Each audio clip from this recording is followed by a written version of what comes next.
আসসালামু আলাইকুম ভিউয়ার্স, আপনারা কেমন আছেন? আশা করি ভালো আছেন এবং সুস্থ আছেন।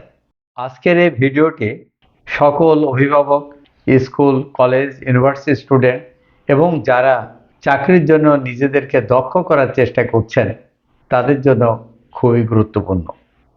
আগামী ৫ বছরে পৃথিবীর বিভিন্ন দেশে জব মার্কেটে কোন ধরনের স্কিলগুলোর ডিমান্ড সবথেকে বেশি হবে সে বিষয়ে এক জরিপ করা হয়। সেই জরিপে দেখা যায় ১৪টি বিষয়ের উপর দক্ষতার চাহিদা সবথেকে বেশি হবে। আর এই জরিপটি করেন শ্রম পরিসংখ্যান ব্যুরো। শ্রম পরিসংখ্যান ব্যুরো হলো মার্কিন যুক্তরাষ্ট্রের শ্রম বিভাগের একটি ইউনিট। এটি শ্রম অর্থনীতি ও পরিসংখ্যানের বিস্তৃত ক্ষেত্রে মার্কিন সরকারের প্রধান তথ্য অনুসন্ধানকারী সংস্থা। আমরা ইউনিভার্সিটি যে সমস্ত গতানুগতিক লেখাপড়া আমরা শিখছি, আমরা উচ্চতর ডিগ্রি অর্জন করছি, কিন্তু বাস্তবে যে সেই উচ্চ শিক্ষার আলোকে কিন্তু আমরা জব মার্কেটে যেমন সুবিধা করতে পারছি না বা জব পাচ্ছি না, তেমনি ব্যবসার ক্ষেত্রেও আমরা নিজেদেরকে প্রতিষ্ঠিত করতে পারছি না। তো আমরা এখন জানার চেষ্টা করব যে আগামী ৫ বছরে সারা বিশ্বে কোন ধরনের যোগ্যতার বা দক্ষতার সবচেয়ে বেশি গুরুত্ব পাবে। ১. Cyber security, information security analyst. অর্থাৎ এখানে যে ১৪টি বিষয় আছে তার ভিতরে প্রায় ৬টি-৭টি বিষয়ই হচ্ছে আইটি রিলেটেড বিষয়। দ্বিতীয় হচ্ছে সফটওয়্যার ইঞ্জিনিয়ারিং। ৩ নম্বর হচ্ছে ডিজিটাল মার্কেটিং। ৪ হচ্ছে গ্রাফিক ডিজাইনার এবং ওয়েব ডেভেলপার। ৫ হচ্ছে ডাটা অ্যানালিস্ট। ৬ হচ্ছে ভিডিও এডিটিং। ৭ হচ্ছে অপারেশন রিসার্চ অ্যানালিস্ট। ৮ হচ্ছে শেফ। শেফ অনেকে জানেন, যেটা কুক বলে আর কি। পৃথিবীর বিভিন্ন ইন্টারন্যাশনাল হোটেলগুলো যেগুলো আছে, চেইন হোটেল যেগুলো আছে, সেখানে কিন্তু শেফদের প্রচণ্ড ডিমান্ড, এবং একটা শেফের যে বেতন এবং যে ফ্যাসিলিটিস সেটা আপনারা অনেকের হয়তো এটা ধারণারই বাইরে। এরপরে আসে 9 ট্যুরিজম। বর্তমানে দেখুন সব দেশেই ট্যুরিজম কিন্তু অত্যন্ত দ্রুত গতিতে ফ্লারিশ করছে। সেই ক্ষেত্রে একটা ভালো সুযোগ আছে।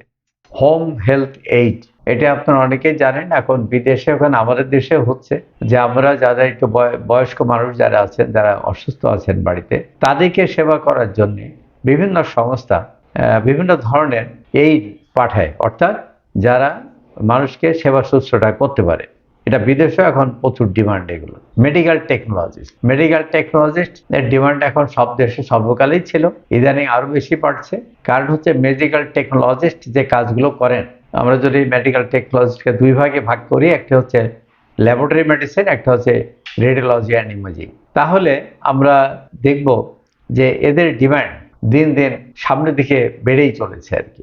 ১২ নম্বর হচ্ছে ফাইন্যান্সিয়াল অ্যাডভাইজার। আমরা যত কাজই করি না কেন, ফিনান্স আমাদের মুখ্য উদ্দেশ্য, টু আর্ন ফিনান্স, এবং সেই ফাইন্যান্সিয়াল ম্যানেজমেন্টটা কিভাবে করা সম্ভব, কিভাবে ভালো করে করা যায়, সেই বিষয়গুলি কিন্তু আমাদের সামনের দিকে স্কোপ অনেক বেশি চাকরির ক্ষেত্রে, বা আপনি যদি কনসালটেন্সিও করেন সেই ক্ষেত্রেও একটা সুযোগ আছে।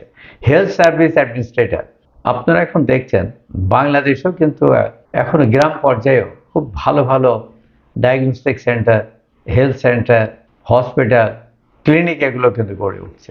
এই হসপিটাল ম্যানেজমেন্টের ক্ষেত্রে কিন্তু এখন আমাদের লোকবল, ঠিক পারদর্শী এক্সপার্ট লোকবলের কিন্তু বেশ অভাব এখনো রয়ে গেছে।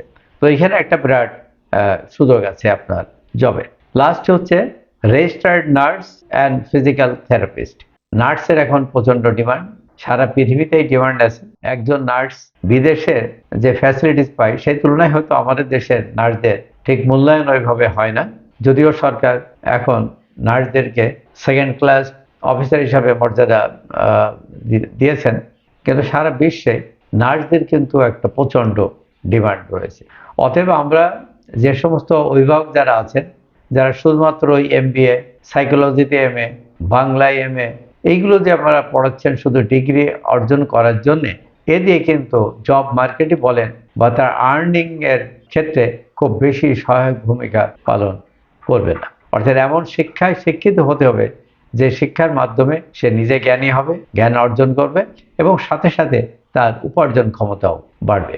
আশা করি এই ভিডিওটি যারা অভিভাবক যারা আছেন তাদের ছেলে মেয়েদেরকে ক্যারিয়ার গঠনের ক্ষেত্রে অন্যান্য সাবজেক্টের পড়ার পাশাপাশি আইটি রিলেটেড বিষয়গুলো একটু গুরুত্ব সহকারে বিবেচনা করবেন।